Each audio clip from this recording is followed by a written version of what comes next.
Bonjour à tous, je suis Caroline Isambert, je travaille à la direction de la santé publique de la ville de Paris. On est très très heureux c'est au sein de la direction de la santé publique que s'inscrit la MMPCR. On est très heureux de vous accueillir aujourd'hui. C'est une grande fierté et on sait que sur cette question du chemsex, une collectivité comme Paris, elle a le rôle de fédérer et de soutenir, même quand les vents seront plus mauvais, tous les acteurs de la réduction des risques et de l'accompagnement des personnes.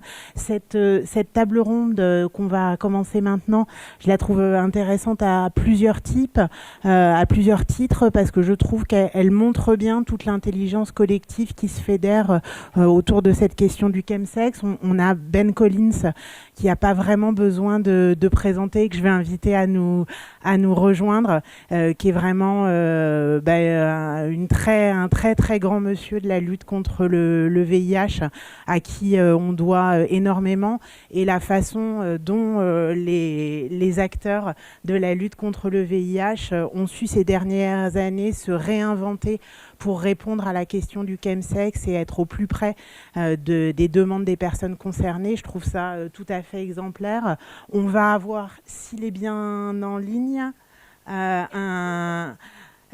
une personne qui vient du Québec, qui est, comme vous le savez, un endroit qui est exemplaire en matière de santé communautaire et dans le fait, pour construire le système de santé, d'aller au-devant de l'écoute et de l'association des personnes concernées. Et nous, ça nous intéresse beaucoup à la direction de la santé publique de la ville, parce que c'est le concept qu'on a mis au cœur de toute la construction de notre direction de la santé publique. Et finalement, et je voulais prendre un instant pour dire ça, pour nous, le chemsex et la façon dont on travaille sur le chemsex, c'est quelque chose qu'on a envie de décliner sur plein d'autres sujets de santé, sur la parentalité, sur la santé sexuelle des jeunes, sur l'usage de drogue en rue, sur la prise en charge du diabète, sur l'activité physique adaptée. Peut-être des choses qui nous paraissent très loin de nos préoccupations, mais en tout cas pour vous dire que ce que vous faites sur le chemsex,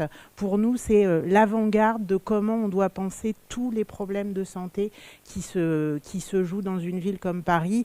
Et ça nous intéresse toujours d'aller voir nos amis québécois qui ont vraiment un coup d'avance en la matière. Et puis, un dernier intervenant qui vient d'Amsterdam et d'une association qui s'appelle Mainline, et Mainline qui travaille à la fois auprès des usagers de drogue en rue et à la fois sur la question du chemsex.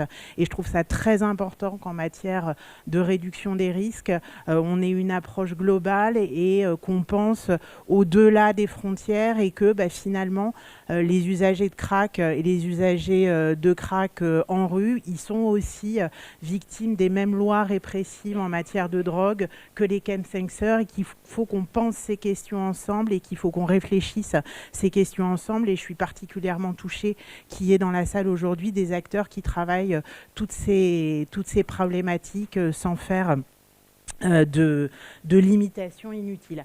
Je ne vais pas être plus longue. Alors, Ben Collins, je vais vous laisser la parole pour une quinzaine de minutes. L'intervention sera en anglais avec un support en français. Et puis, je ferai très rapidement une petite synthèse à la fin des points importants qu'aura partagé Ben avec nous. Merci Ben, c'est à vous.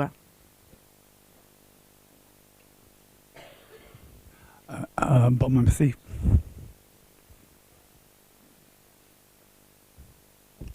Can you see?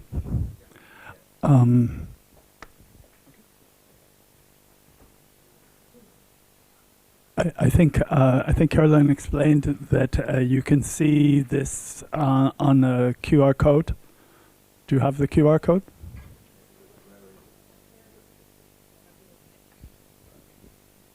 Donc, la présentation de Ben sera accessible avec un script en français. À la fin, il y aura un petit QR code que vous pourrez flasher et avoir accès au support. Voilà. Plus tard. Okay. Merci. I'm very happy to be here. I'm sorry I'm speaking in English. And I was very pleased to be asked the question to talk about the creation. I was very pleased to talk about the creation of the ChemSex Forum because no one had asked me that question before, so I really want to thank Isaor for asking it.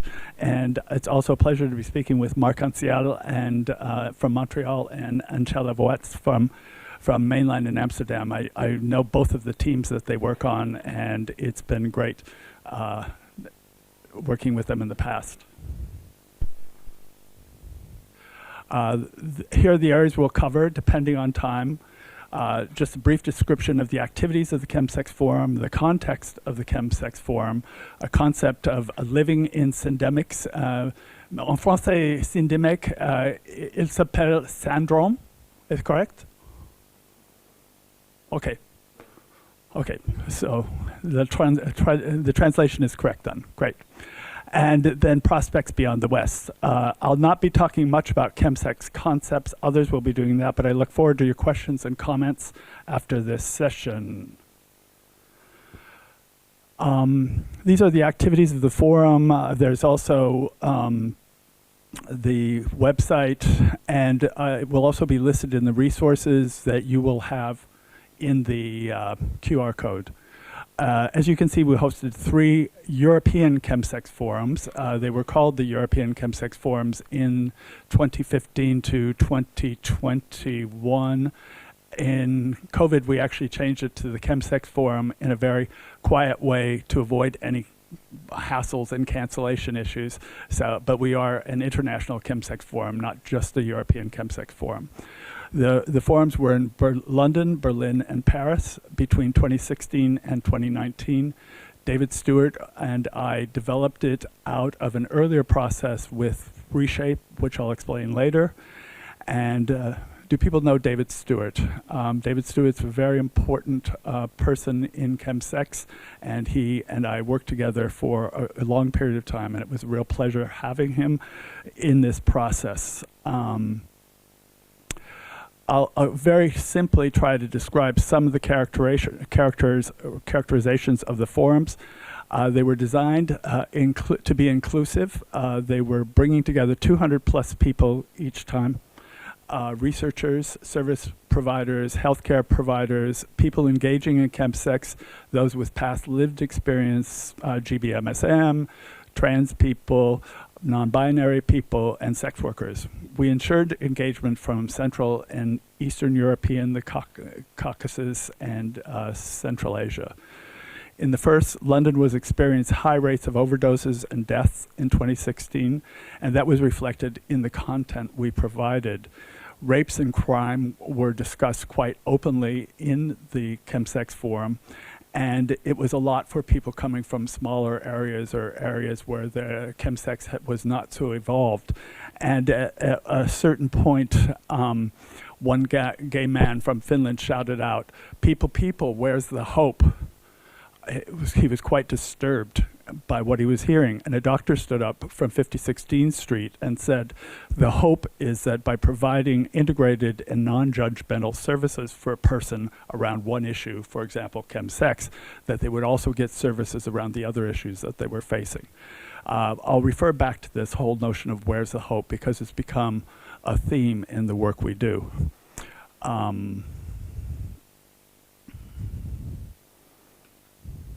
I went too fast. Sorry.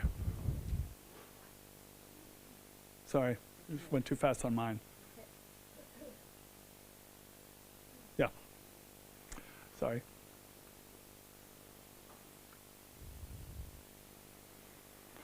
One moment.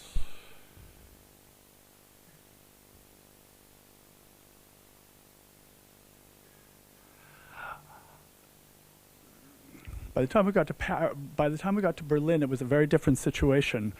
People were well interested in the situation, and we felt it was important, Nia, co-director, and I, to ask people to talk about the emotionality of their experience as presenters. And so we asked people to speak how they felt about the work that they were doing. And what we got back very clearly, instantly, was we were damned if we do and damned if we don't. There was a perspective amongst presenters that people were criticized if they did do chems, criticized if they didn't. People were criticized if they slammed, inject, or criticized if they didn't. Criticized if they do PrEP, criticized if they didn't do PrEP.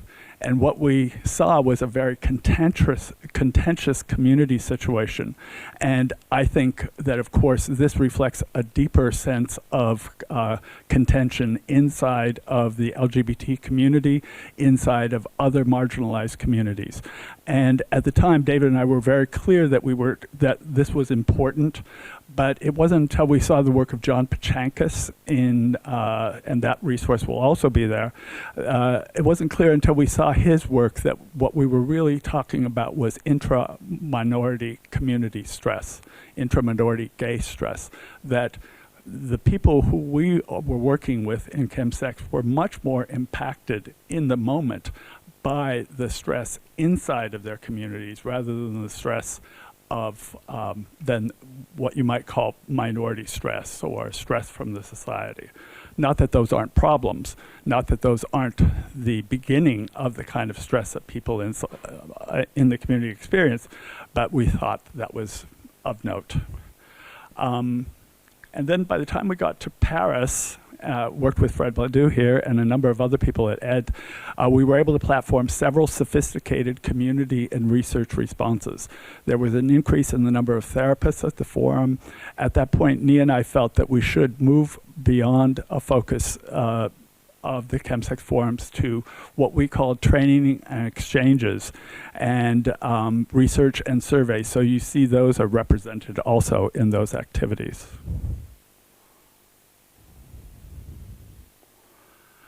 To understand the arc of the chemsex forum, I need to explain Reshape. Until 2012, I saw myself as a sort of HIV movement functionaire. Through my project, International HIV Partnerships, I was a good networker internationally. I was a meeting planner. I was a manager. I'd chosen a community organization. I'd been a community organizer since the 60s. I was HIV positive since 1982 and was an addict in recovery. I stopped doing chems in around 2008. But in 14 months, in 2012 and 2013, everything you see on the slide happened.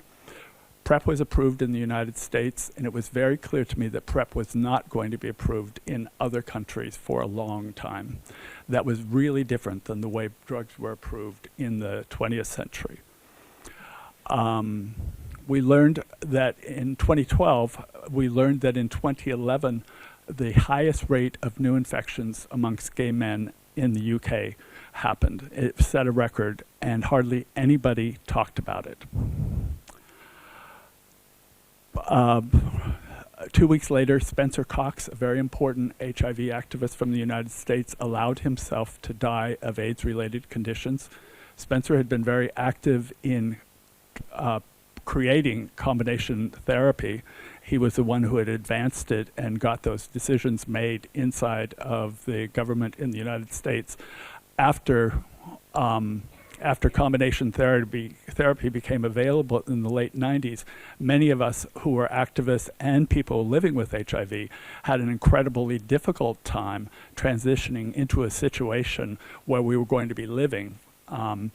Spencer was a great activist, and around 2006, he'd realized that his chemsex issues, his other issues, his stigma issues were overwhelming him, and he made an effort to set up something therapeutic for people to really confront these broader issues that I'll talk about more later, and he failed. And he literally just stopped taking drugs and allowed himself to die. It wasn't exactly a hostile gesture, but it was a very difficult gesture for all of us. And after that, many of us all over the world were talking about this, and it went to a long discussion of what was happening. But 2 weeks later, The Lancet released an article, High-Risk Drug Practices Tighten the Grip on London Gay Scene, which introduced chemsex culture and David Stewart. I had no idea that what I'd been doing had turned into a social issue. It was that underground in London that somebody like me just had no idea, but people were dying very rapidly and people were overdosing at a very high rate. No sooner did that happen than hepatitis C, which was on the rise and seen to be now a sexual infection, especially for gay men who were fisting or people who were injecting, became an issue. And Gilead released a preposterous priced cure at $84,000. Closer? Okay, sorry.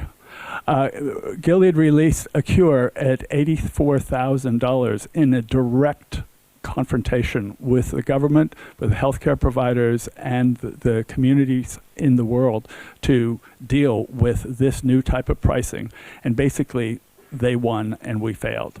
So there were a lot of indications at the time that things weren't going right amongst the community.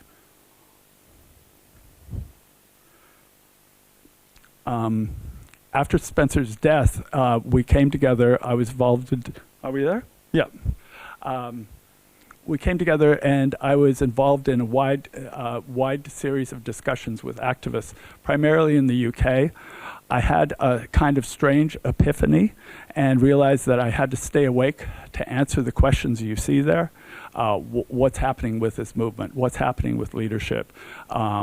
What's happening in our organizations. And a very clear issue at the time was that people were taking money to combat chemsex, to address chemsex, but nothing was getting done. What was happening in key populations, that things were changing so quickly, and whatever happened to solidarity, where we saw much more competition than we did cooperation. In less than 2 months, I cajoled about 30 activists into a think tank discussion process that resulted in the launch of Reshape. Discussion was at the heart of the process, but not the objective. Action was the objective. And we started projects on PrEP and combination prevention, hepatitis C, what we called epidemic stress disorder, like it was experienced with Spencer, and chemsex. This is how we described ourselves at the time. Reshape is an independent, radical, London-based think tank established to respond to the ongoing crisis in sexual health. Reshape seeks to promote personal happiness, sex, and mental health and social well-being by reinvigorating our community responses to HIV, hepatitis C, addictions, and related sexual and mental health concerns. So you see, we were moving from an HIV response into a response that was around the social determinants of health, that were around the other forms of marginalizations that we had experienced as populations living with HIV, as populations who had experienced addiction, marginalization of various kinds. I won't talk about this, but it will be fun if I have time. Some thinking about Moscow. But that's basically how David and I got to the Chemsex Forum, is that that we really embraced the endemic realities of our lives. We felt it was important to showcase chemsex and to talk about it vividly, both in terms of pleasure, but also in terms of the kind of harms that we're developing. Unfortunately, David died in 2022. One might say he died of COVID isolation and the epidemic stress disorder we researched in Reshape, as demonstrated by Spencer Cox. David actually used Spencer's name as a password on some of his devices. But I have found that in my own life, it was absolutely essential for me to start talking about ADHD and OCD, and I think you call them TCOD and DOC. I have it. We know that ADHD rates are higher in LGBTQ populations, and I would guess even higher in other marginalized populations. Needs more study, but the prevalence of ADHD seems to be even higher in those who engage in chemsex. As I mentioned, John Pachankis was very good on talking about this and incorporating this into an understanding of the relationship of these earlier things in impacting people's, I will say for myself, my availability to become HIV positive. last bits about the West, perspectives beyond the West. I hope Ancella will talk about this later in discussing chemsex and sexualized substance use beyond the West, because Mainline has done a very good job with worldwide in this kind of work. Last year, Reshape developed a modest survey in 14 different languages to outreach to people in regions the forum had limited contact with. Still? Okay, I'm very sorry. I always think I'm too loud. I'm an American. But we wanted to hear from people about their thinkings about chemsex worldwide and sexualized substance use. And we asked particular questions about women and sexualized substance use, if people want to talk about that in the questions. The report is also in the resources. We had 400 responses with growing numbers of responders from Africa, Latin America, and the Middle East. And 398 of the responders out of the 400 said that chemsex had not peaked in their region, and that it was still growing. While this is a generalization, there seems to be more similarities than differences in terms of aspiration. The notable difference was identified in Asia, where for more people were using chemsex to meet and get to know people rather than using sex. And that was attributed to more conservative cultures, less sexual health education, more LGBTQ stigma, and more criminalization of substance use. Anecdotally, I find it quite common for LGBTQ people outside of the West to tell me that they experience a local culture and an international queer culture. It's not unlike the internationalization of English, and also the consumerism that goes along with that. So people are very comfortable in translating between their local experience, which may include certain kind of drugs, and an international experience where you see people still using the same kind of drugs as they're available. I think the dynamic in Asia, I'm almost done. I think the dynamic in Asia, including the relationship between Asians and Australian researchers, is under-recognized in the West. Colleagues in Taiwan have been hosting an American, Asian and Pacific chemsex symposium for 6 years now. So the work is quite evolved and is quite in sync with the work going on in Australia, and there's a lot to learn from that. What I find missing in many situations around the world are people like me, people like David, people like many of you who are activists and able to disclose perhaps that you're HIV positive, perhaps that you've been involved in chemsex, perhaps that you know other people. It's a real lack. We really don't have that kind of activity in most places, but we do work with the Asia Chemsex platform, which is actually quite like the work that we've been doing in the West in terms of their being very open about who they are. And it's the work that we're going to be also doing in Munich during the AIDS conference.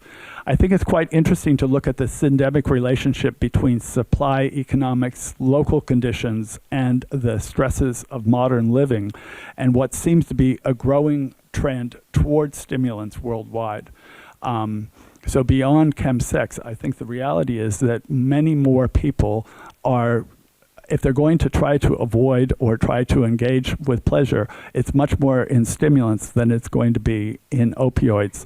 So I think it's important to understand both the spillover from chemsex into sexualized substance use in our culture, but to also understand that in a place like Lebanon, for example, which has been quite marginalized and with huge economic problems, people are switching over from opioids to stimulants. You'll see that I want to say thank you very much, especially to Isha Aora. And there's a whole series of resources. The slide looks terrible, but there are actual links. And I'm, of course, happy to talk with anybody about this. And so it's a pleasure.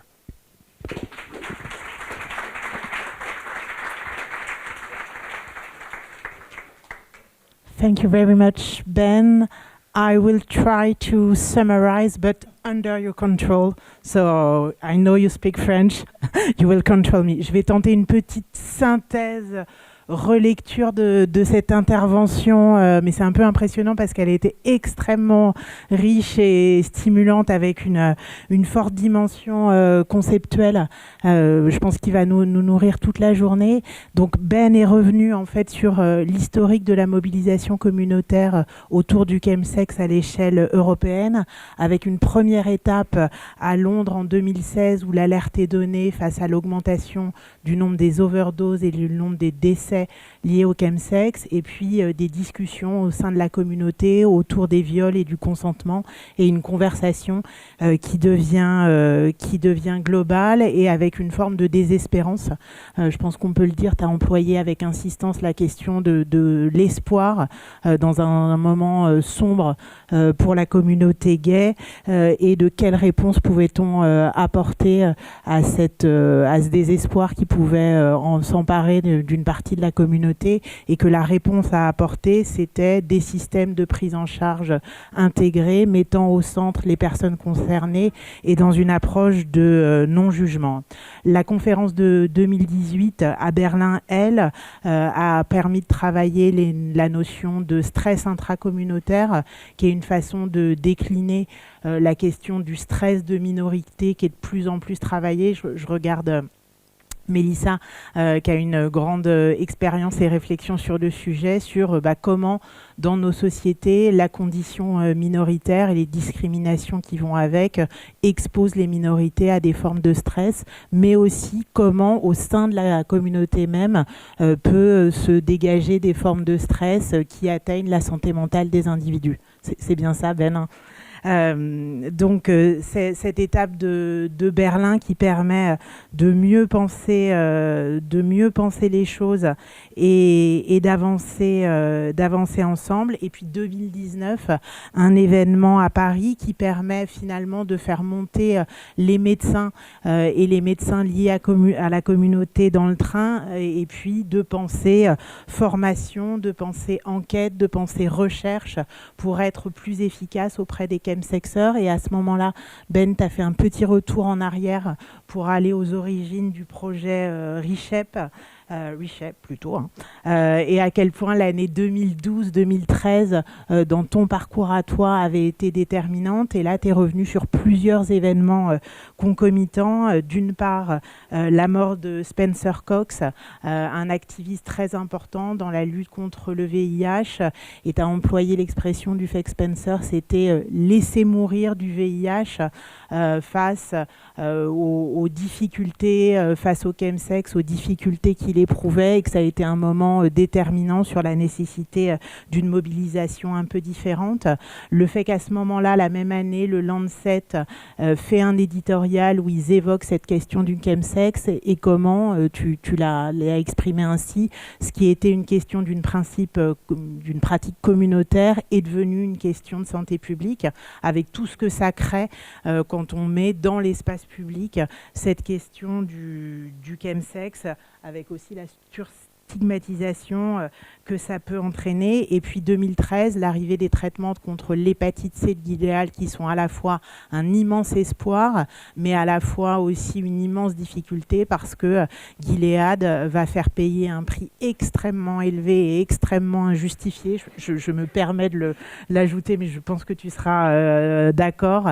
Ces traitements contre l'hépatite C, réduisant leur accessibilité aux personnes concernées, dont les chemsexeurs. Et c'est à ce moment-là que naît l'idée du think tank ReShape, qui va travailler cette question de non seulement travailler sur le VIH, travailler sur l'hépatite C, mais aussi sur plus globalement les déterminants sociaux de la santé gay, et de la façon dont cette lutte contre la marginalisation ne peut pas s'arrêter seulement à la question de l'accès aux molécules et la réduction des risques, mais doit s'intéresser à ce qui fait la condition gay, et avec cette notion dont je pense qu'il faut qu'on travaille un peu sur la traduction de vivre dans les syndromes pour la communauté gay, et de comment on peut réfléchir à cette condition de la société moderne qui impose du stress aux minorités et est obsédée par la performance,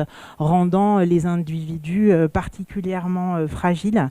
Et un peu ta dernière ouverture, c'était sur la question de l'ouverture à l'international et d'aller penser au-delà des communautés gays dans les pays du Nord et d'aller voir ce qui se passait ailleurs. Et vous avez lancé une enquête mondiale sur ces questions de consommation de produits en contexte sexuel pour voir là où ça bipait en dehors des communautés gays, en dehors des pays déjà identifiés que sont la Grande-Bretagne, les États-Unis, l'Allemagne, la France. Et vous avez eu très nombreuses réponses, et notamment en Asie, où on voit que cette question de se rencontrer via les produits pour se rencontrer sexuellement monte, mais sans tout cet accompagnement communautaire et ces leaders communautaires qui peuvent permettre une meilleure prise en charge et un meilleur accompagnement, et que ça nécessite de faire des ponts et de penser au-delà des frontières de nos communautés actuelles. Voilà. Ben, est-ce que ça te paraît fidèle? Yes, of course. It's in the notes, but I didn't really hit the idea of vivre dans les syndromes.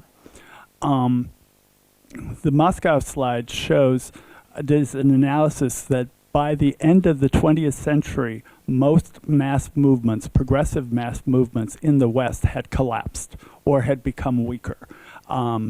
LGBT, for example, got stuck in gay marriage and really basically lost all relevance to the lives of most LGBT populations. We saw the same changes in the black community. We saw the same changes in the women's liberation movement between the second and the third generation. That's very important. And I feel like the experience of a mass movement was lost at the end of the 20th century, and we came into the 21st century without much sense of a mass movement. And chemsex response is a mass movement. PrEP response is a mass movement. And what I was saying is that as an organizer, I have lived in many different environments as somebody who's HIV positive, who has ADHD, who has problems in his families that has marked me. But doing that inside the context of a mass movement is qualitatively different. And in the situation where people don't respect or understand mass movements, you see tensions between community organizations saying, what the fuck, what do we care about you? And the communities that are actually experiencing these issues. So there's a real tension inside of our marginalized communities, between the marginalized communities and their leaders, and between the marginalized communities and broader society. And it was a very intense experience for me to actually finally live inside of those syndromes, inside of that syndemic. I'm still living that way as an older person who has ADHD, who has health problems from HIV, who has blah, blah, blah, blah, blah. And they all intersect together. And that's who we're walking around. When you walk around the street, that's who you're seeing, are marginalized people who have syndemic realities. Facile à résumer, je crois. Very rich. Donc, tu revenais sur cette idée de vivre dans les syndromes et comment la fin du XXe siècle et le début du XXIe siècle avaient marqué une forme d'affaiblissement, voire d'écroulement des mouvements progressistes, avec le mouvement gay qui s'est retrouvé pris avec la seule question du mariage, avec des débats très forts dans le mouvement féministe, avec des mouvements aussi très forts et des débats très forts au sein du mouvement antiraciste et la façon dont des tensions à la fois sont apparues dans ces mouvements, dans un mouvement de recul, et à la fois dont, et tu citais ton exemple personnel, on est de plus en plus nombreux en fait à être pris à plusieurs titres dans des formes de marginalisation en fonction de son âge, en fonction de son orientation sexuelle, en fonction de son statut sérologique, et que c'est parfois difficile de faire dialoguer à la fois des mouvements qui entre eux sont en tension, qui parfois les personnes sont en tension avec ce que sont les leaders communautaires, et le fait que chacun puisse vivre un cumul de ces vulnérabilités et de ces marginalisations, et que le chemsex fait partie des endroits où on peut réinventer ces mouvements de masse qui permettent en fait de prendre en charge et d'accompagner les personnes dans toutes les facettes de leur existence. Et c'est l'idée que vous voulez mettre en avant avec cette idée de vivre avec les syndromes. Merci. On va passer à la deuxième intervention de Marc-Anciel Godette. Qui va nous parler en direct depuis le Québec, où je crois qu'il est 3 heures du matin. Donc je pense qu'on peut vraiment le remercier plus que sincèrement de ce grand effort qu'il fait pour être avec nous aujourd'hui, et qui va notamment partager avec nous cette expérience d'une formation en ligne autour du chemsex et de cet outil qui a été créé pour permettre au plus grand nombre, qui soient personnes concernées ou acteurs, de s'approprier les notions et de partager les savoirs. Marc-Anciel, est-ce que vous nous entendez? Est-ce que ça marche je vous entends bien. Un grand merci d'être avec nous. Voilà. Merci de l'invitation. C'est le lever du soleil actuellement, mais il est 4h50 du matin. Mais ça fait plaisir de participer à cette journée du chemsex. Je suis content de voir le rayonnement international de ce sujet, sujet sur lequel j'ai eu le privilège, je crois, de travailler depuis plusieurs années, depuis mon entrée dans ma carrière professionnelle. Alors aujourd'hui, je viens vous présenter une formation, en fait, une formation continue à portée nationale qu'on a développée au Québec pour outiller finalement et sensibiliser les différents types d'intervenants et de professionnels qui sont en contact avec des personnes concernées par le chemsex. Alors, moi, je suis conseiller scientifique là, à l'Institut national de santé publique, spécialisé dans les questions de diversité sexuelle, substances psychoactives. Je pense qu'en France, on dit les produits de consommation et les ITSS. Donc, je n'ai pas de conflit d'intérêt à déclarer pour la présentation. Alors, j'ai envie de commencer avec un peu les premières pistes théoriques qui nous ont donné la direction pour monter la formation que je vous présente à l'instant, et sa vision finalement et son objectif de développer les compétences culturelles chez les professionnels qui interviennent auprès des personnes concernées par le chemsex, notamment les hommes gays, bisexuels et queer.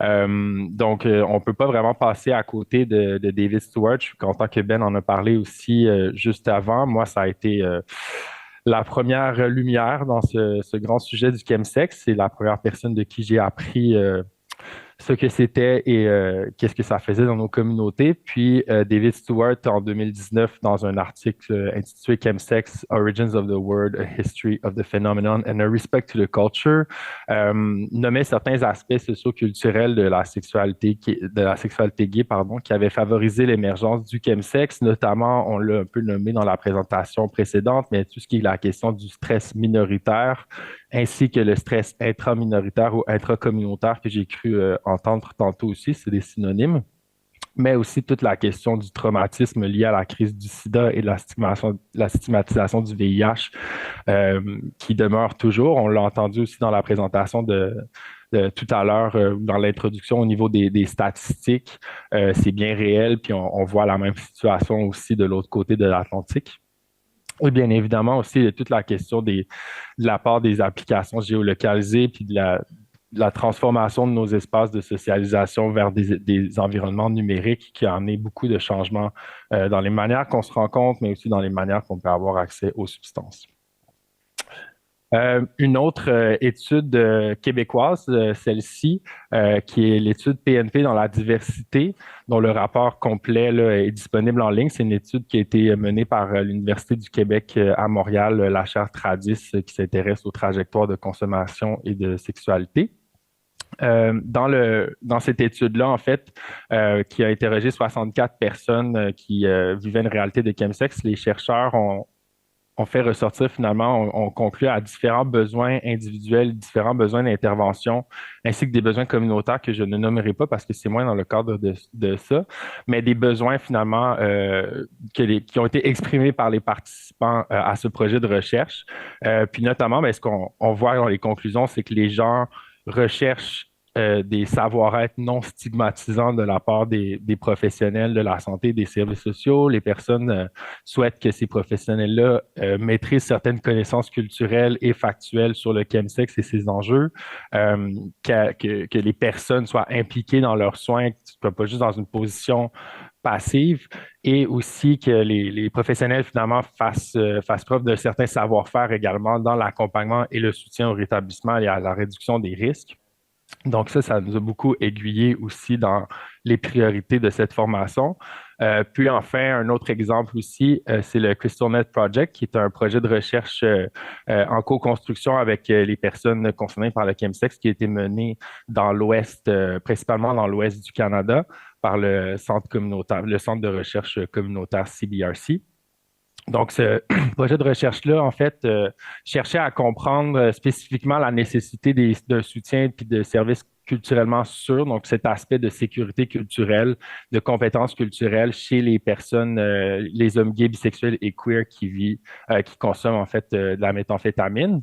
Ce qu'on voit notamment dans ces résultats-là, c'est qu'en haut, parmi les raisons rapportées pour utiliser de la méthamphétamine, il y a presque une personne sur deux qui rapporte des raisons liées à la question du plaisir, alors que la question des fois des comportements adaptatifs, ça touche peut-être plus une minorité de personnes qui vivent déjà d'autres difficultés dans leur vie et pour qui la méthamphétamine amène une solution. Donc, on voit aussi la question, oui, des risques qui ne peuvent pas être évités, mais aussi la question centrale du plaisir. Et ça s'est retrouvé au cœur de notre formation. Dans le même projet aussi, on a fait ressortir les caractéristiques les plus importantes que les personnes voudraient retrouver dans les programmes de traitement de la dépendance au cristal meth. Puis ce qu'on peut voir en fait dans les résultats, c'est que beaucoup de personnes nomment encore une fois le besoin que le personnel ait des compétences culturelles au niveau de la vie sociale, la vie sexuelle, la santé mentale, puis l'identité qui est propre aux personnes de la diversité sexuelle et de genre.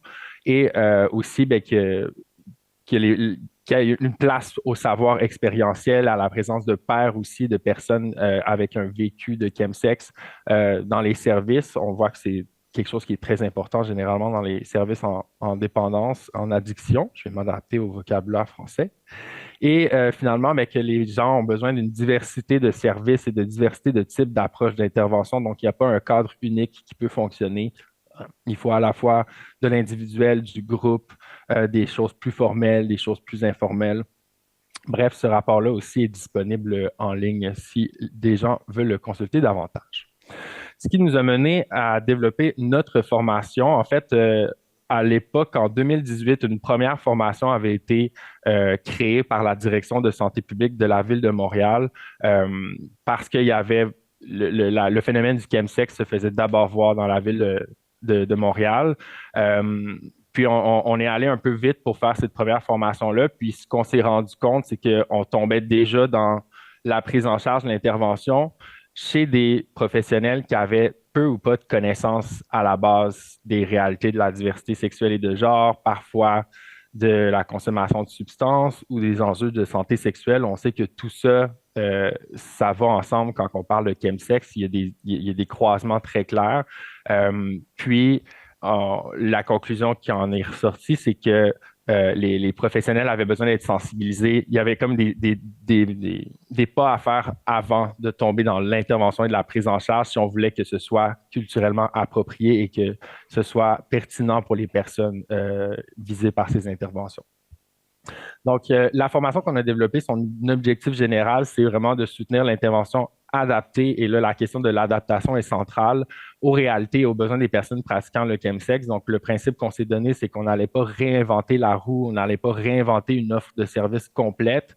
C'est peut-être plus une vision pragmatique par rapport aux services déjà existants, mais on s'est dit, il y a plein de services déjà existants qui peuvent répondre à des besoins, mais il faut il faut que les professionnels soient capables des fois d'adapter certaines façons de faire ou d'adapter du vocabulaire ou du contenu pour que ce soit applicable chez des personnes pratiquant les chemsex, des personnes queer. Donc, dans les objectifs plus spécifiques, c'est sûr qu'il y a de l'incontournable connaissance au niveau de la définition du chemsex, quelles substances y sont associées, c'est quoi les caractéristiques du contexte de cette forme de consommation sexualisée-là et les enjeux qui sont rencontrés, toute la question des motivations et des impacts aussi de la pratique, et finalement la question des savoir-être au niveau de l'adoption d'une attitude favorable au dévoilement sécuritaire des pratiques sexuelles et de consommation. Cette formation-là s'adresse principalement au personnel infirmier, le personnel d'intervention psychosociale et le personnel communautaire, qui en France, je pense, sont les associations qui travaillent en santé sexuelle, en addiction et en diversité sexuelle et de pluralité de genre, mais ça n'exclut pas que d'autres types de professionnels ou d'autres publics peuvent la suivre aussi. C'est une formation qui est gratuite et offerte en ligne. Comment que cette formation-là est structurée? En fait, il y a d'abord un volet plus théorique avec 4 modules de e-learning offerts en asynchrone d'une durée totale de 2h30, peut-être un peu plus selon le temps que les gens prennent. Où est-ce qu'on va principalement toucher aux 4 aspects qui sont l'introduction au chemsex, donc vraiment mettre les bases théoriques, ensuite de découvrir les particularités de la communauté des hommes gays, bisexuels et queer, donc vraiment une formation sur les enjeux de la syndémie au sein de ces communautés, le stress minoritaire, intraminoritaire, la masculinité, plein de choses qui ont un impact socio-culturel sur la consommation et la sexualité. Un module également sur les substances psychoactives, donc les produits de consommation. Et enfin, on met tous ces morceaux-là ensemble et on découvre finalement le contexte du chemsex, donc la consommation sexualisée, comment il y a des interactions entre la sexualité et les drogues, un peu la fusion au niveau des systèmes dopaminergiques, bref, toutes sortes d'informations là-dessus. Également, toute l'information sur la réduction des risques, sur les conséquences potentielles au niveau de la santé mentale, les psychoses et compagnie. Donc, on nomme différents enjeux. Puis, il y a une séance ensuite une séance de formation de groupe co-animée par 2 personnes formatrices qui sont toutes des personnes issues de la communauté gay, bisexuelle et queer. Comment on fonctionne, c'est qu'il y a tout le temps une personne. Dans notre équipe de formateurs, il y a des gens avec un savoir expérientiel, donc des personnes avec une réalité vécue de chemsex et d'autres personnes qui sont plutôt seulement des intervenants, des professionnels médicaux, psychosociaux dans la communauté. Donc, on joint ces 2 expertises-là en co-animation pour cette séance-là. Puis, la séance est vraiment structurée autour de différents témoignages vidéo de personnes qui témoignent de leur expérience de chemsex selon différents aspects. Puis, il y a différentes discussions qui sont animées au niveau de l'appropriation, encore une fois, de la définition du chemsex, de ses caractéristiques, donc être capable de bien détecter. Ensuite, quelles sont les meilleures pratiques pour accueillir le dévoilement ou l'information au niveau des personnes qui pratiquent le chemsex, puis quelles sont les pistes d'intervention initiales, tout un volet évidemment sur la réduction des risques et sur la question de l'adaptation des services. Il y a aussi une grande boîte à outils qu'on a construite qui répertorie foule de ressources, de guides qui sont disponibles gratuitement en ligne, faits par des associations communautaires, faits par différents organismes en santé et services sociaux. Également, différents outils de soutien à l'intervention qui ont été créés par les années, par des pairs, par différents organismes, mais aussi des outils qui sont de l'international, donc fort probablement qu'il y a des outils qui viennent de la France ou de l'Angleterre dans cette boîte à outils dont je ne connais plus par cœur tout le contenu tellement elle est vaste. Et sinon, différents témoignages également en ligne qui peuvent être visionnés, des balados, toutes sortes de choses comme ça, puis du matériel visuel à télécharger, des affiches et compagnie. Cette formation-là, elle est aussi accréditée par l'École de santé publique de l'Université de Montréal. Donc, les personnes qui font le parcours de formation complet ont des crédits de formation continue qui sont reconnus. Ça, c'est un petit aperçu de la signature visuelle des modules en ligne. Donc, on a cherché à avoir quelque chose de dynamique, quelque chose qui était coloré, qui rappelait aussi, qui utilisait des emojis, des codes visuels qu'on peut retrouver sur les applications de rencontres, puis qui étaient engageants aussi pour les apprenants. On montre aussi les substances. Il y a plusieurs animations. C'est fait avec de la médiatisation là, par une équipe de technopédagogues avec lesquels on travaille. Et il y a beaucoup aussi d'exercices là, interactifs pour faire l'appropriation des connaissances tout au long du parcours. Puis, je termine avec deux vignettes.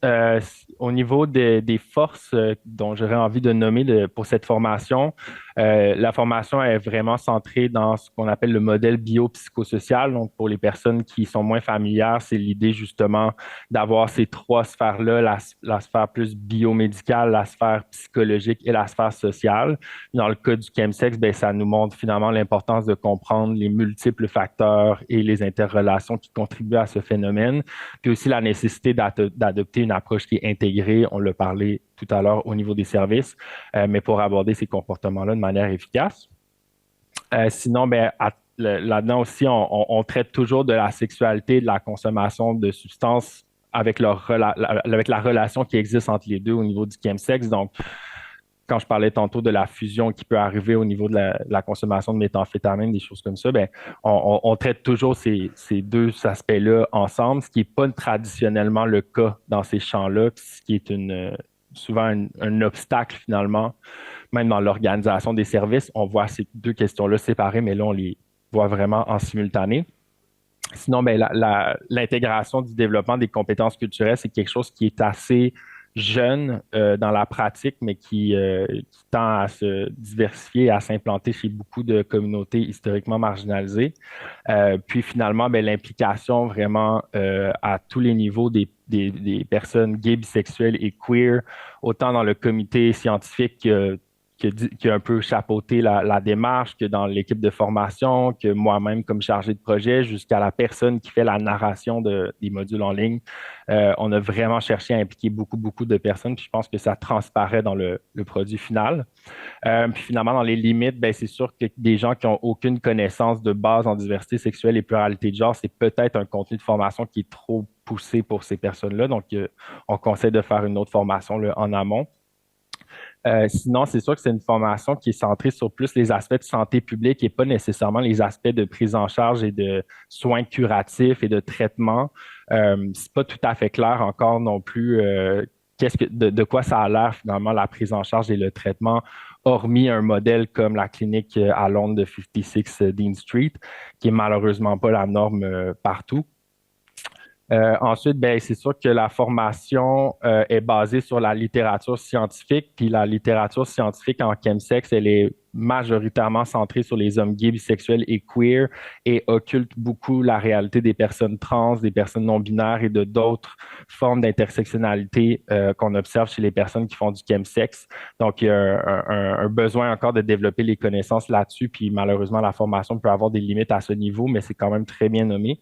Puis finalement, ben, par rapport à la production de connaissances, bien, on a besoin de revues de littérature justement pour s'approprier de manière un peu plus locale quelles sont les bonnes formes d'intervention, quelles sont les bonnes formes de politique publique, d'organisation des services qui peuvent soutenir finalement une offre de services en chemsex et dans lequel cette formation-là peut jouer un rôle.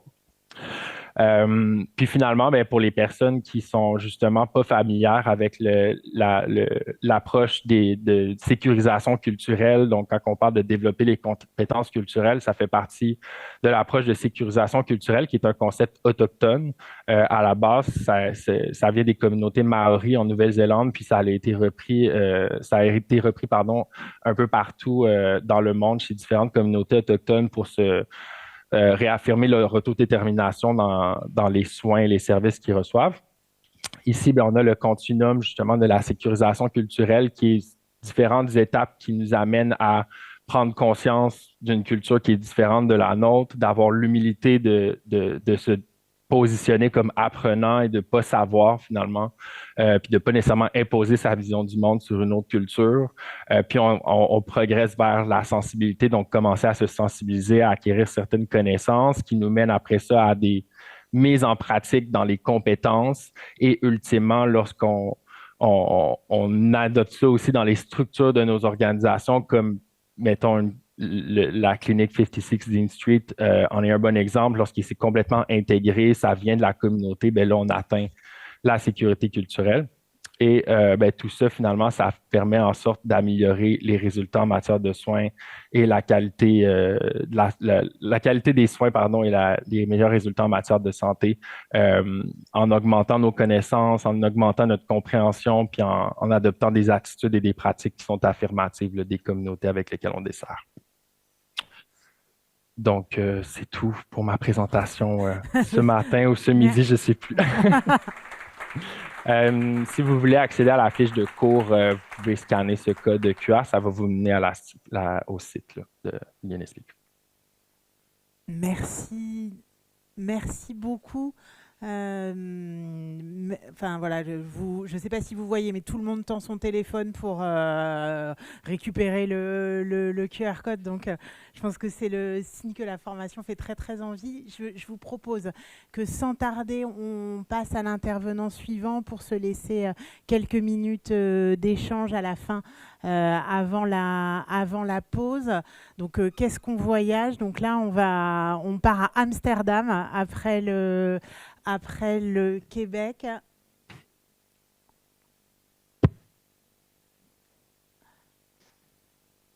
Donc, bonjour.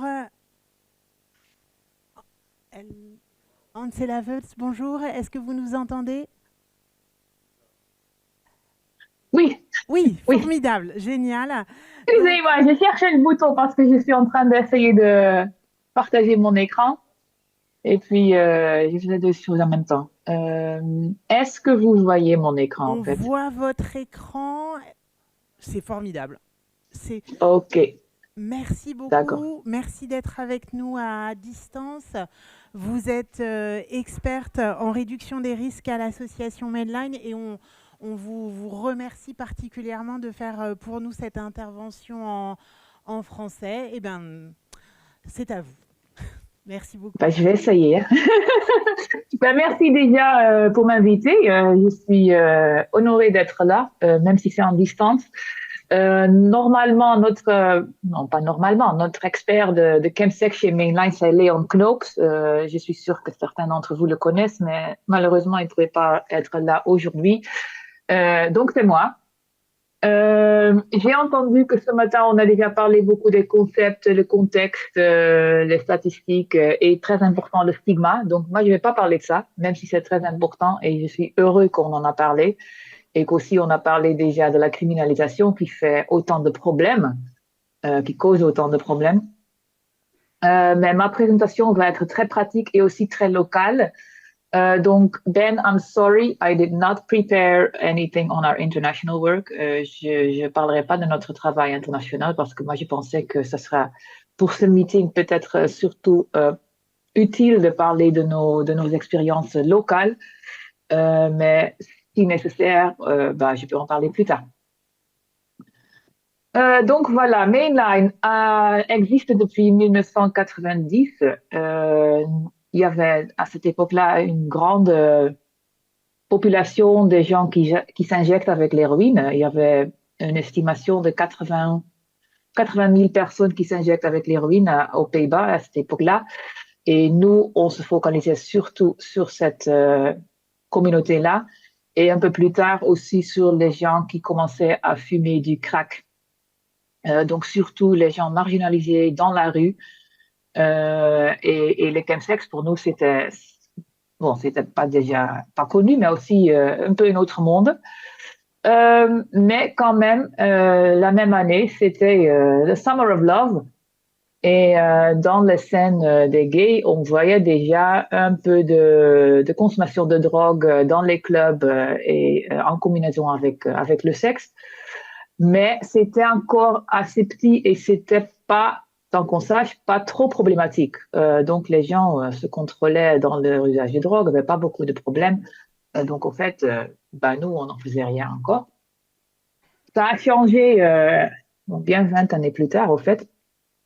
Déjà, en 2008, on commençait à avoir plus de consommation de drogue dans les environnements de festifs et de nightclubs, tout ça. Et puis, Scholar Foundation, qui n'existe malheureusement plus, mais qui était une organisation focalisée sur la communauté LGBTI, aux Pays-Bas. Eux, ils aussi voyaient une augmentation de sexe pas protégé et de sexe surtout en combinaison avec la consommation de drogue. Donc, ensemble, on a commencé notre première petite recherche aux Pays-Bas parmi les hommes qui ont sexe avec les hommes et sous l'influence de la drogue. Donc, c'était focalisé sur Amsterdam. On a fait des interviews avec des gays et on a fait un survey dans la même population, mais un peu plus grande. Dans la littérature, on voyait déjà que la consommation de drogue était bien plus élevée que dans la société générale, même 2 fois le double. Et on sait que généralement, la scène des gays est une scène où beaucoup de trends, beaucoup de nouveaux développements commencent pour après être adoptés plus large dans la société. Donc, on voyait effectivement pas mal de sexe sous l'influence de la drogue. On voyait aussi que les gens et les hommes qui faisaient ça avaient pas mal de connaissances, donc ils savaient assez bien ce qu'ils faisaient avec les drogues, mais ils n'étaient pas très, comment dire, ils savaient moins des effets de leur consommation de drogue sur le long terme et aussi ils n'avaient pas beaucoup de connaissances sur les hépatites C. Encore une fois, pour nous, c'était une nouvelle communauté. C'était pas des gens marginalisés comme des gens avec qui on travaillait normalement, traditionnellement. Mais ces hommes-là, on voyait aussi qu'ils avaient aucun endroit pour parler de leur consommation de drogue, pour apprendre comment le faire dans un environnement plus sécure. Donc pour nous, c'était la première pas pour dire bon, il faut peut-être qu'on fasse quelque chose là. Donc on a commencé par des formations. Ces hommes qu'on avait vus, ils avaient un accès assez bien aux services de santé sexuelle. Mais ces gens-là qui travaillaient dans ces services de santé sexuelle, ils ne savaient pas assez de la drogue pour en parler. Donc, on a commencé à former ces gens-là, surtout des gens qui travaillaient dans les hôpitaux, dans les services de VIH et les services municipaux où on faisait des tests on dit STI en français, je pense que c'était infection, non, on dit ITS en français. Les infections, oui. Et c'est là, pendant cette formation, qu'on a commencé à entendre aussi pour la première fois de crystal meth parmi les hommes gays qui utilisaient ça. Donc, quelques années plus tard, quand on voyait aussi le début, ou non pas le début, mais l'augmentation de l'utilisation des dating apps comme Grindr, comme Romeo, on s'est mis là-dessus. On a créé des profils et on a commencé des groupes sur ces apps-là pour discuter la drogue et les expériences en relation de drogue et sexe. Et encore une fois, c'est là où on a vu que la consommation de drogue en combinaison avec le sexe était en train d'augmenter et on voyait effectivement le début de la consommation de crystal meth aux Pays-Bas, qui à cette époque-là était encore assez difficile à acheter et assez cher. C'était 200 € par gramme. Et maintenant, c'est plutôt un quart de ce prix. Donc, c'était encore dans un petit groupe, mais c'était déjà bien là. Pardon. Donc, pour nous, c'était une raison pour encore vouloir savoir plus. Et SOA AIDS Netherlands, qui fait partie du AIDS Fonds aux Pays-Bas, et qui offre aussi des tests et des informations sur les ITS. Eux, ils voyaient plus de problèmes, de consommation problématique de crystal.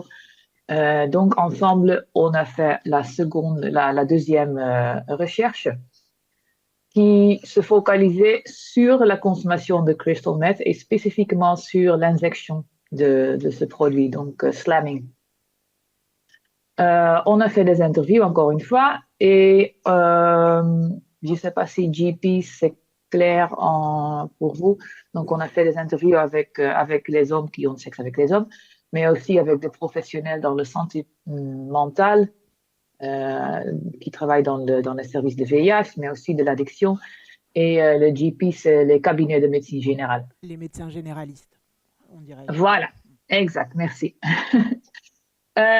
Donc là, on a vu que, comme on le voyait déjà avant, il n'y a pas assez d'informations pour ces hommes.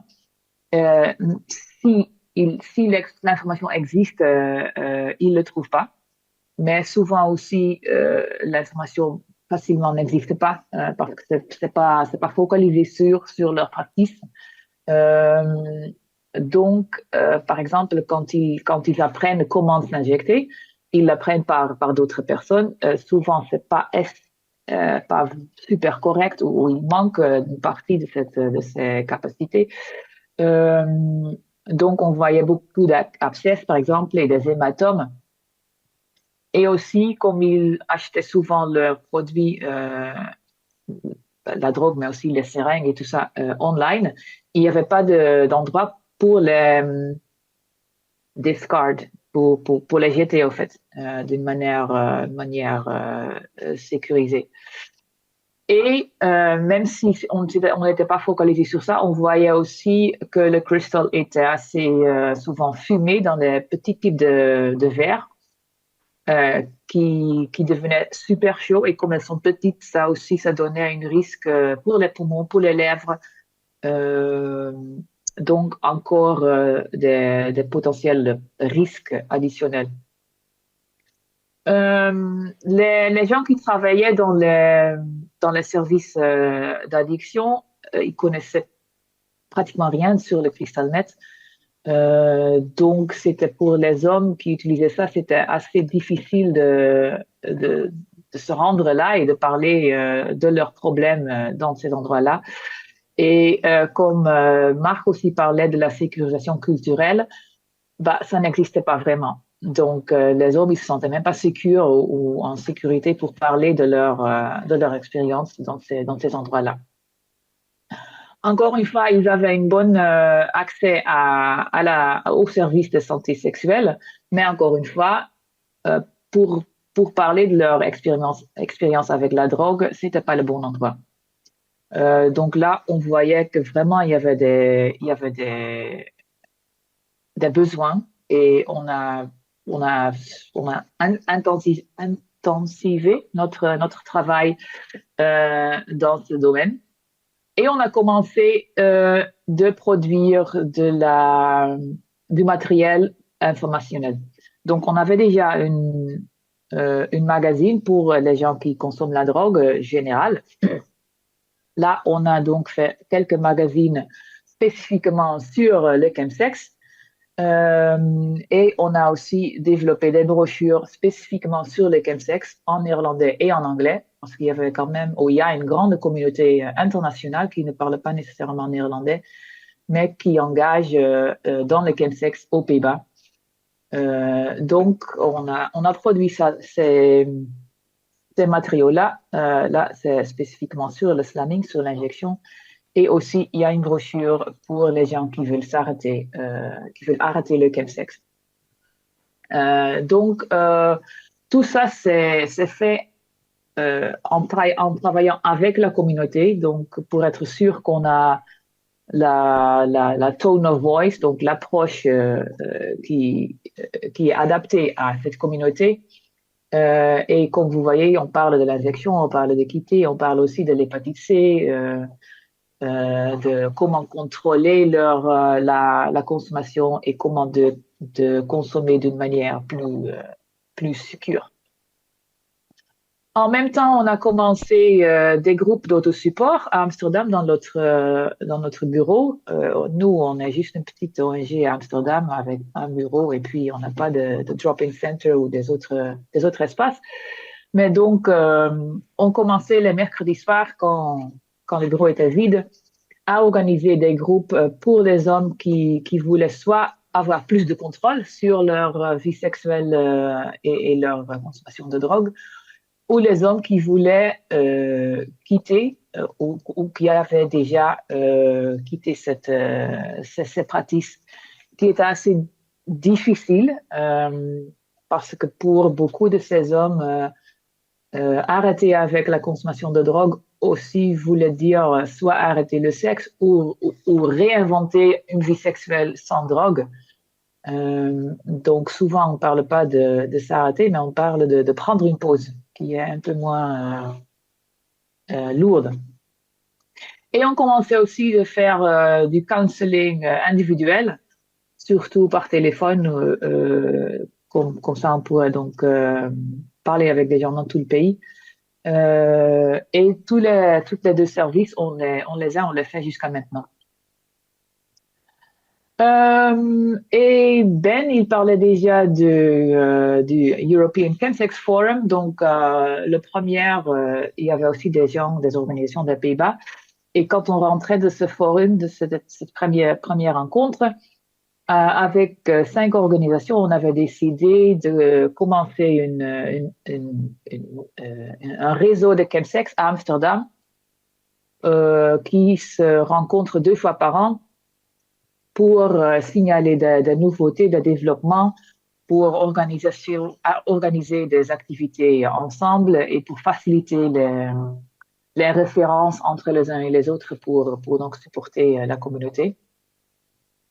Et une première produit de cette réseau, c'est un film que je voudrais vous montrer. C'est un petit vidéo de presque 3 minutes où même la police a collaboré. Vous voyez ici Politie Rose et Blau, c'est la police, le département, on dirait Gender Desk. C'est rose et bleu. C'est un nom un peu, je sais pas très créatif. Mais bon, en fait, donc le film, on l'a développé tous ensemble et j'espère que ça fonctionne comme si. Friday night. The weekend started. Est-ce que vous avez le son? Oui, ça marche très bien. Ok, donc on continue. Looking for a hot date. Chemsex is the specific intention to combine drugs with sex. Let's go for party and play. Often mixed with erection stimulants, chemsex has the added value of having less inhibitions, stronger self-confidence, longer term, and intense sex. Sex under the influence of chems is often hornier and more kinky.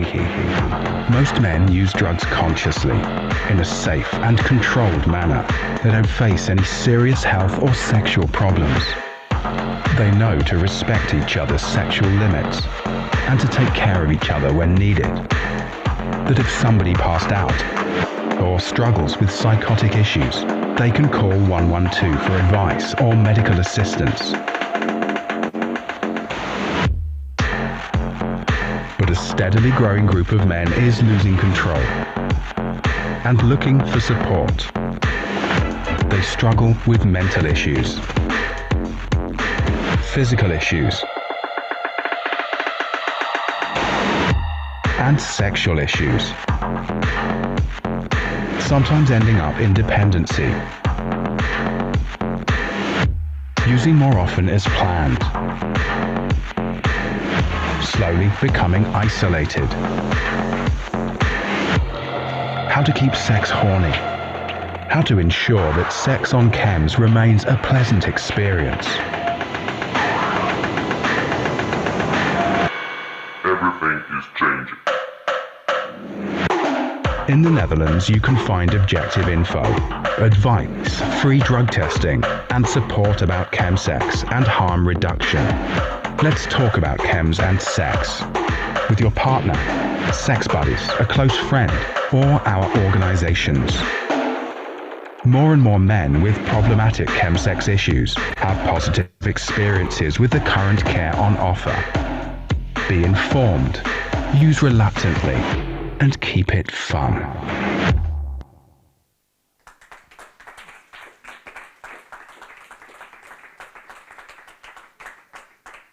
Voilà, comme vous le voyez, moi, au fait, quand j'ai vu cette vidéo pour la première fois, je disais, waouh, c'est presque une promo pour le chemsex. Donc, j'étais un peu étonnée que la police, en fait, faisait partie de ça. Mais ça montre aussi qu'on comprend que c'est assez important d'entrer en relation avec la communauté et de s'assurer qu'en fait, ce qu'on fait, c'est assez intéressant pour que ça colle. Donc voilà, la première collaboration. Après, on avait aussi, je pense que c'était aussi déjà dit par d'autres représentants ce matin, que le chemsex par des réseaux sexuels aussi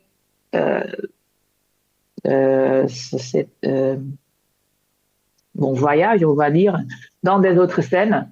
Donc, en 2021, on a fait notre première recherche sur spécifiquement la consommation de drogue dans le contexte sexualisé parmi des femmes. C'était encore une petite recherche qualitative qui nous a montré que souvent les femmes prennent des drogues qui sont considérées moins fortes, comme ecstasy, comme le GHB, je ne sais pas si ça se dit en français aussi. C'est encore GHB. Oui, GHB, ok. Le cannabis même ou cocaïne, et qu'elles le font moins par injection, et qu'aussi qu'elles le font moins pour avoir plus de sexe ou de sexe plus longtemps, mais surtout pour avoir une expérience qui est plus intense ou une connexion qui est plus intense.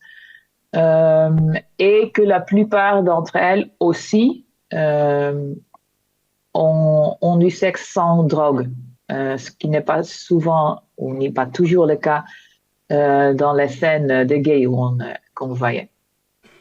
On voit aussi moins de problèmes de santé mentale et d'autres effets qui sont plutôt légers, donc des maux de tête ou des problèmes de dents, mais pas des grands problèmes dans cette scène. Et on a commencé encore une recherche, cette fois-ci spécifiquement sur l'injection dans un contexte sexualisé. On avait en fait tenté d'inclure des personnes de la communauté transgender et des personnes non binaires, mais on n'a pas réussi. Donc finalement, c'était encore une recherche surtout avec des gays qui, quand même, quelques-uns d'entre eux avaient des relations sexuelles avec des gens trans ou des gens non binaires, donc on avait un peu d'informations indirectes sur ces communautés, mais on n'a donc pas réussi à leur contacter directement. Donc le setup c'était encore le même que on a fait avant. Et là, on voyait que effectivement, il y a le 3-MMC qui était devenu assez populaire. Je crois que c'était qui, M. Bladou, ce matin, qui en avait parlé. Que maintenant, notre gouvernement très intelligent a décidé que ça doit être illégal. Mais ici, à 2021, ce n'était pas encore. Donc, il y avait une augmentation de consommation de 3-MMC qui est... Les effets sont plus courts et très intenses. Donc, on voyait aussi que cette drogue conduisait les gens à utiliser plus, même des fois 20 fois par sexual encounter ou par session, qui est environ 9 fois plus souvent qu'on voyait avec l'injection de crystal meth. Donc, ça veut dire aussi potentiellement plus de risques. Et encore plus de risques, encore une fois, parce que maintenant, je saute à 2024. Maintenant, quand c'est devenu illégal, on voit encore des gens changer le 3-MMC par d'autres drogues plus nouveaux, comme le 2-MMC ou le 3-CMC, qui sont juste moléculairement un tout petit peu différents. Mais ça veut dire qu'encore une fois, les gens sont en train d'expérimenter, ils prennent des risques potentiellement sans savoir exactement quel va être l'effet. Donc, oui, c'est une grande réussite, quoi. Comme toujours, la prohibition. Mais à 2021, on voyait aussi que souvent, quand même, les hommes, ils prennent des précautions, ils ont leur propre stratégie de réduction de risque. Comme par exemple seulement s'organiser entre eux dans petits groupes ayant du sexe avec des gens qu'ils connaissent, en qui ils font confiance, discuter avant qu'est-ce qu'on va utiliser, combien, pour combien de temps, keeping an eye on each other, donc ils se prennent soin d'entre eux. Donc il y avait leur propre stratégie quand même de réduction de risque. Et comme c'était déjà dit avant aussi, le sexe sans condom, c'est normal, c'est la norme, mais la plupart de ces hommes, quand même, ils se font tester très régulièrement pour les STIs. On voyait aussi que la plupart de ces hommes cherchent leur information online et que, encore une fois, après toutes ces années, il y avait toujours un manque d'informations sur le chemsex, sur l'injection de slamming et sur les différentes drogues. Et toujours les généralistes et les travailleurs dans les services d'addiction, il manquait toujours d'informations, surtout sur ces nouvelles drogues. Donc, même si les hommes ont accès aux services sexuels, encore une fois, pour parler de leur drogue, pour se rendre au service soit de réduction de risque ou d'addiction, ça manquait de références et de connaissances, d'expertise. Donc, qu'est-ce qu'on a fait après ce rapport? Encore dans notre petit bureau, on a commencé une petite service de drug testing. Donc, les gens pouvaient venir avec leur drogue qu'on envoyait au labo pour tester, et aussi un service de disponibilisation de seringues, NSP, dans des heures assez limitées, mais quand même pour faciliter un tout petit peu l'accès au service et à l'information, parce que pour nous aussi, c'était pour leur donner de l'information, mais aussi pour recevoir de l'information, pour avoir plus de contacts avec ces communautés. C'était fait en fait spécifiquement pour les gays à l'époque. Et c'est aussi qu'on voit effectivement après l'interdiction de 3-MMC, donc que les gens vont commencer à changer par d'autres drogues. Comme je disais, les groupes et le counseling individuel, ça existe toujours. Donc, Léon, qui fait la plupart de ce travail quand même, mon collègue, il parle à 5 personnes plus ou moins par semaine individuellement. Il essaye d'avoir maximum 3 sessions avec chaque personne avant de le référer à un service spécialisé, dépendant ce que la personne veut et a besoin. Et donc, les groupes aussi existent toujours. On fait maintenant tous les mercredis. On a des semaines en anglais et des semaines en néerlandais. Et on voit entre 8 et 12 hommes qui viennent à ces sessions parfois par semaine. Le réseau de chemsex d'Amsterdam aussi existe toujours. On a maintenant 22 organisations qui en font partie. Donc, c'est bien plus que les 5 quand on a commencé. Il y a quelques organisations qui sont assez importantes et intéressantes pour mentionner. Vous voyez là Kaleidos, qui est la première centre spécifique de santé mentale pour la communauté LGBTI. Il y a aussi Men as Well, qui est la première organisation aux Pays-Bas qui se focalise sur l'abus sexuel entre les hommes.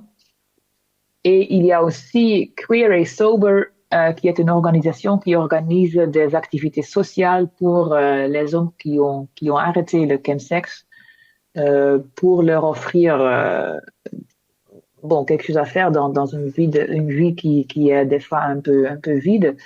Et donc, avec la sécurité que là, il n'y a pas de tentation de drogue.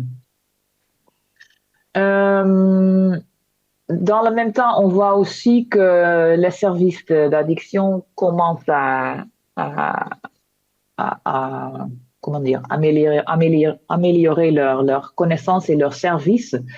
Mais il y a toujours un manque, surtout en dehors d'Amsterdam. Donc, pour Mainline aussi, c'était une raison pour voir si on pourrait avoir plus de réseaux de chemsex.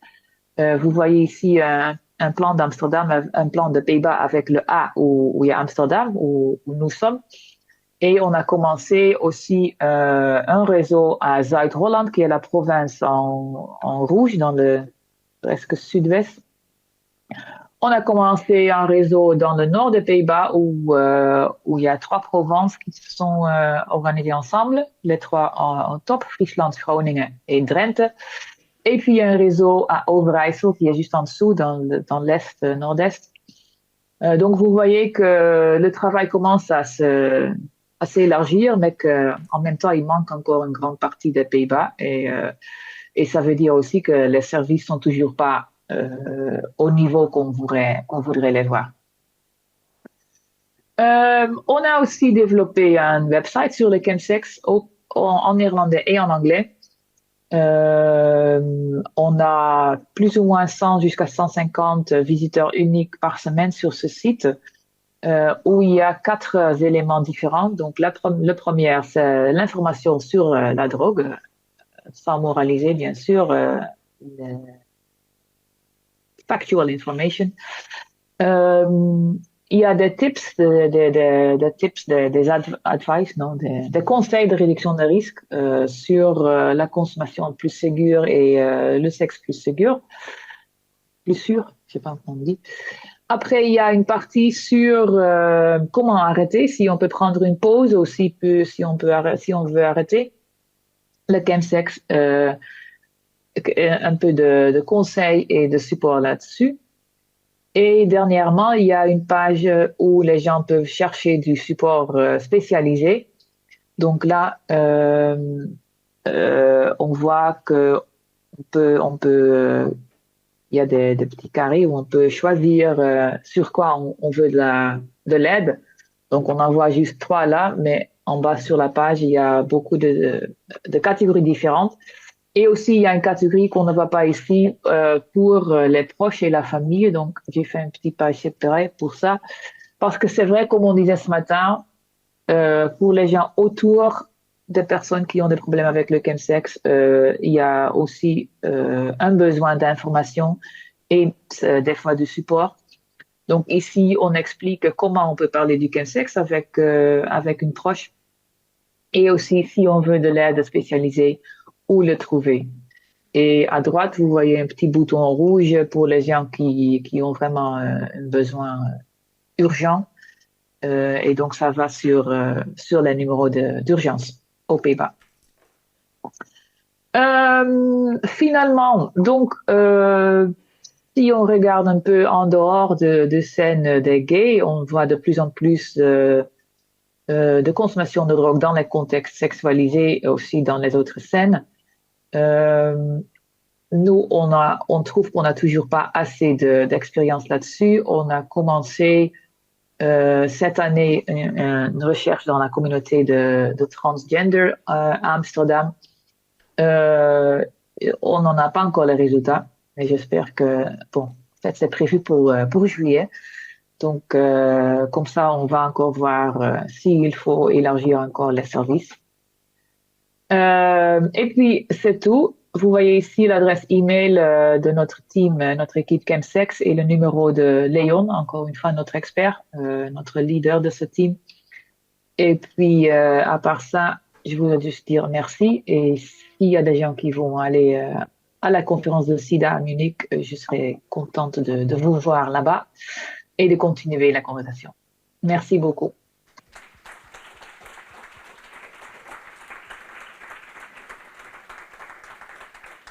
Alors, on est très très en retard. Je vous propose, s'il y a 2 questions, je sais que ça va être une frustration, et peut-être en privilégiant les questions pour nos camarades en distanciel. Ben, je pense, étant disponible à la pause pour répondre en direct. Oui, bonjour, je suis Mickaël Bûcheron, officier liaison LGBT pour la préfecture de police de Paris. Je voulais savoir quel est l'apport de Rosenblow, pour le coup, dans la démarche qui est la vôtre à Amsterdam et aux Pays-Bas en général. Je connais leur action en faveur du public LGBT, mais je voulais savoir sur le chemsex, parce que c'est un sujet qui m'intéresse évidemment pour Paris, et avoir l'approche de la police hollandaise sur cet aspect-là m'intéresse particulièrement pour éventuellement pouvoir, tant bien que mal, le transposer à Paris et ailleurs en France. Merci. Je propose qu'on prenne la 2e question et ensuite auront lieu les réponses.